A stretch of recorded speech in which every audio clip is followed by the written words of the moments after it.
Welcome to our channel. Today we how to disable Chrome notification permission for all sites, full guide step by step clearly. Open Google Chrome on your computer. In the top right corner, click on the three vertical dots to access the menu. From the drop-down, select Settings. On the left side of the screen, click on Privacy and Security. Next, click on Site Settings. Scroll down and find Notifications in the list. Click on Notifications to open the settings. You will see options for both sites and default behavior. Under Default Behavior, choose Don't allow sites to send notifications. If you want to manage exceptions, look under the Blocked section. Here, you can see any sites that you've previously blocked. To remove any blocks, click on the trash bin icon next to the desired site. If you want to completely reset your notification settings, scroll to the bottom. Click on Reset Permissions to revert all changes to default. Close the Settings tab once you have made your adjustments. Your Chrome notification permissions are now successfully disabled for all sites. If the page does not load, refresh the browser or try again in a private or incognito window.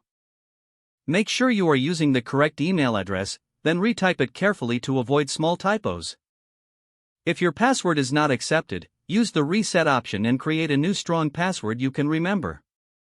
Check your spam folder for verification or security emails, then complete any requested confirmation steps.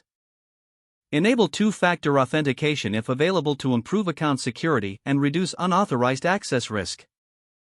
After signing in, review your profile details so your contact information and settings are accurate and current. If you see an error message, note it down and try again after restarting your device and internet connection. Log out when you finish, especially on shared devices, to keep your account and payment information secure. If the page does not load, refresh the browser or try again in a private or incognito window. Make sure you are using the correct email address, then retype it carefully to avoid small typos. If your password is not accepted, use the reset option and create a new strong password you can remember. Check your spam folder for verification or security emails, then complete any requested confirmation steps. Enable two-factor authentication if available to improve account security and reduce unauthorized access risk. After signing in, review your profile details so your contact information and settings are accurate and current. If you see an error message, note it down and try again after restarting your device and internet connection. Log out when you finish, especially on shared devices, to keep your account and payment information secure. Don't forget to like this video and subscribe to our channel for more step-by-step tech guides.